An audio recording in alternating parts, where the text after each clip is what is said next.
Yo guys, so new Mac Pro equals new desk, equals new speakers, equals ultimately a new setup. And after a few upgrades, for me, this is just about perfect.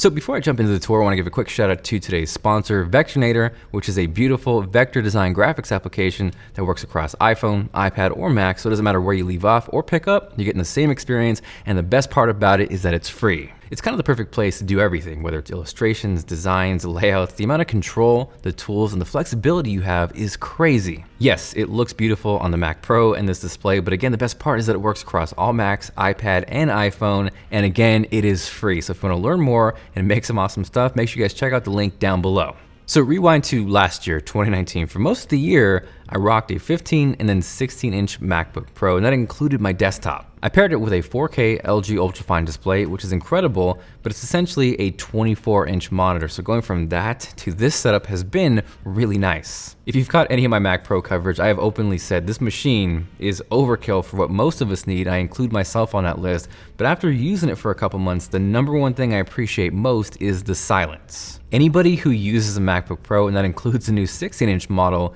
those fans will kick up and punch your ears in the face. The Mac Pro, on the other hand, is whisper silent, like it does not make a sound. You could be screen recording with the computer maxed out at 100%, throwing thousands of Chrome tabs at it. And maybe another way to look at that is people spend tons of money on acoustic treatment, sound isolation, ways to get your environment more silent. So for me, that element has been incredible. The other huge advantage with the Mac Pro for me has been the ability to expand and upgrade internally so everything is self-contained. For me, when it comes to storage, I could never ever get enough of that. So the first thing I did was pop in this thick boy, the Pegasus R4i. It's actually an MPX module, so there's no cables, it just slots directly into the Mac Pro. There's also no fans or cooling. It utilizes the airflow of the Mac Pro case itself, which is nice. And even though they're mechanical drives, because of that, inside the case it is surprisingly silent. It's not the fastest configuration in the world. You're looking at speeds around 700 megabytes per second, which is definitely fast enough to edit off of. But for me, the more valuable aspect is just having that amount of storage internally with the Mac Pro, especially when some of my projects can go into the multi-terabytes. What is stupid fast though, and something I just threw in there this week, is the Excelsior from OWC. I picked up the 8 terabyte module, and if you throw it in a x16 slot, you'll see speeds up to 6,000 megabytes per second. Just think about that. Think about transferring 5 or 6 gigabytes per second.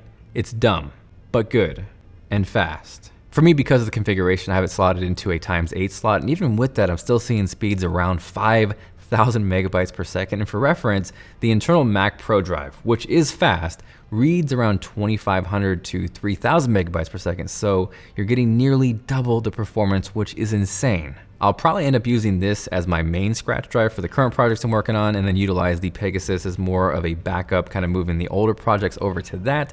But either way, if you include the internal Mac Pro drive, having 36 terabytes inside the machine is beautiful. The other upgrade I threw into the Mac Pro is a UAD Octo DSP accelerator card, and if you're in the music world, they make some of the best hardware plugin emulations in the world. The beauty of the card being inside the Mac Pro is you're not tied down to a particular interface. You can, in theory, use anything you want. They make hundreds of incredible plugins, but for reference, take an LA2A, which is a compressor that costs, for the hardware, nearly $4,000, or conversely, the plugin collection is a couple hundred. For reference, here is my voice without the LA2A. Toss it on, and it is a massive night and day difference. It's amazing not only for voiceover work, but for podcasting as well. Now again, because the UAD card is inside the Mac Pro, that's given me some freedom and flexibility with my audio interface. Up until this week, I've been using the Apogee Duet, which is such a good interface. It's bus powered, there's native macOS volume control. It sounds ridiculous, but I'm super stoked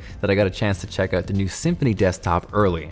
Again, if you're in that audio world, their Symphony line is like incredible plus. So the fact that they brought that to a desktop form factor is kind of a big deal. They've recently got into the plugin game similar to UA, but what's kind of cool with this is while there is processing that's done on the actual interface, what's cool is they'll let you run them natively within your computer and actually utilize the power of your machine, which is something you don't get with the UA stuff. It sounds amazing, looks beautiful. Apogee build quality is always top notch, so I'm super stoked to dive a little deeper into that. Now, as far as what that is connected to, the speakers, which believe it or not is probably my favorite element when it comes to this setup. These are the LYD48s from Dyn Audio, and hands down, they are the best sounding speakers I've ever heard for the money. Huge shout out to Jared and Zane from Utah for putting me onto these. They were like, yo, buy these, you will not regret it, and regret them.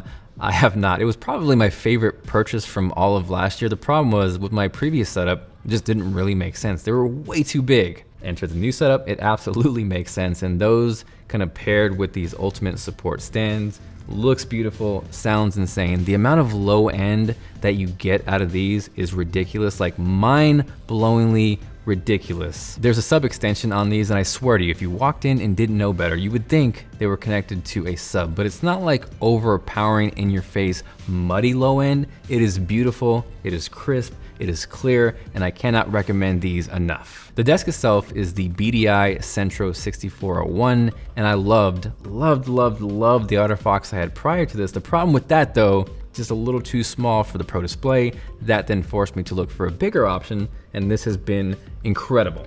Cable management is on point. There's a pull-out keyboard tray, which for me has been great, but also a little bit of an adjustment because I'm used to a trackpad with my left hand, keyboard, then a mouse. But with this, there's really only enough space for a keyboard and a mouse to use comfortably. The mouse that I'm using is the Logitech MX Master 3, which surprisingly has actually filled in some of those trackpad-like things I would do. So I would say I'm like 95% there with just the keyboard and the mouse. The chair I'm using hasn't changed. It's the Sail from Herman Miller, and I think that's it, minus the Thunderblade on top of my desk. That's just more storage, super fast storage from OWC.